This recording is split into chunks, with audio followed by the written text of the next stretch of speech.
రాష్ట్రంలో ధాన్యం కొనుగోలు కేంద్రాల్లో జాప్యం జరగకుండా చూస్తామన్నారు తెలంగాణ డిప్యూటీ సీఎం భట్టి విక్రమార్క. ధాన్యం సేకరించిన వెంటనే రైతుల ఖాతాల్లో డబ్బు జమ చేస్తామన్నారు. తడిసిన ధాన్యం కూడా కొంటున్నామన్నారు. ధాన్యం కొనుగోలు విషయంలో ప్రభుత్వంపై దుష్ప్రచారం చేస్తున్నారని ప్రతిపక్షాలపై భట్టి సీరియస్ అయ్యారు. నేటి యువత సాంకేతికతను అందిపుచ్చుకోవాలని, వాతావరణ శాఖ సూచనలను రైతులకు అందించాలని సూచించారు భట్టి. ఏదో ఒక సెంటర్లో రైతు నాతో మాట్లాడుతూనే ఉండేవాడు. అలాంటి పరిస్థితి అదైతే ఈరోజు మేము చాలా స్పష్టంగా చెప్తున్నాం. మీరు గతంలో తడిసిన ఓట్లు కొనలే, మొక్కెత్తిన ఓట్లు కొనలే.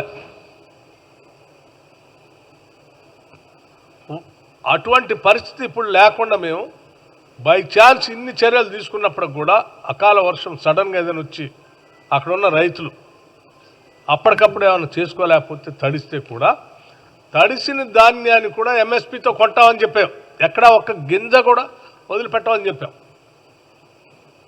అది ఏ స్థాయి వరకు అంటే చివరికి మొక్కెత్తినటువంటి గింజలను కూడా, మొలకలు వచ్చినటువంటి ధాన్యాన్ని కూడా ఒక్క గింజను కూడా వదిలిపెట్టకుండా అదే ఎంఎస్పితో, ఏం రేటు తగ్గించి కాదు, అదే ఎంఎస్పితో ఈ ప్రభుత్వం కొంటదని చాలా స్పష్టంగా చెప్పాం. కొంటుంది కూడా.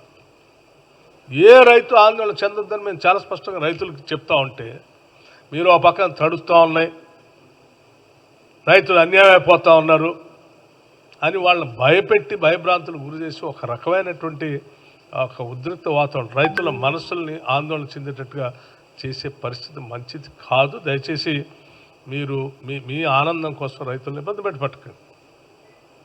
మేము చాలా స్పష్టంగా ఉన్నాం.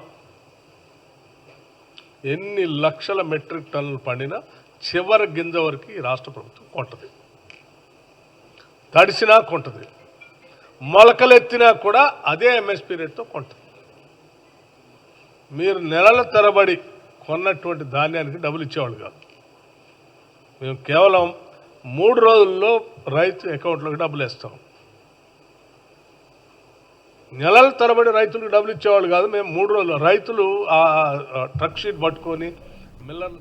ఈ వీడియో మీకు నచ్చినట్టయితే లైక్ చేయండి, 10 మందికి షేర్ చేయండి. అలాగే కామెంట్ల రూపంలో మీ అభిప్రాయాలను మాతో పంచుకోండి. Nationalist hub group of channels ను సబ్స్క్రైబ్ చేసుకుని తెలుగునాట జాతీయవాద జర్నలిజాన్ని ప్రోత్సహించండి. ఈ వీడియో కింద ఉన్న బెల్ ఐకాన్ పై క్లిక్ చేయడం మర్చిపోవద్దు.